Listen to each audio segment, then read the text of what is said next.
আসসালামু আলাইকুম প্রিয় বন্ধুরা, আমি ঘুরতে ঘুরতে চলে এসেছি রাজশাহী গোদাগাড়িতে। এই গোদাগাড়িতে অনেক বড় একটা ড্রাগন বাগান আছে। তো এখানে আমি এসেছি মূলত যারা ড্রাগন বাগান এরকম আসতে পারে না, শহরে থাকেন, ঘুরতে পারেন না, গোমরা হয়ে থাকেন, তারা অবশ্যই আমার চ্যানেলে আসবেন। আমি আপনাদেরকে ঘুরিয়ে ঘুরিয়ে দেখাবো। যাই হোক, আপনারা আমার সাথেই থাকেন, আমি ড্রাগন বাগানটা দেখাচ্ছি আপনাদের।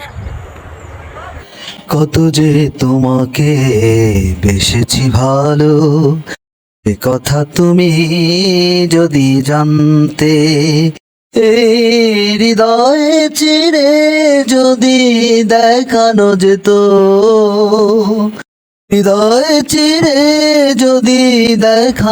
তো যাই হোক প্রিয় বন্ধুরা, আপনারা দেখলেন ড্রাগন বাগান, আর ফল ফুলে ভরে যাবে যখন ড্রাগন বাগান যদি আমি থাকি, তাহলে সেটাও আপনাদের দেখানোর চেষ্টা করব। ধন্যবাদ, সকলেই ভালো থাকবেন। আবারও আসসালামু আলাইকুম।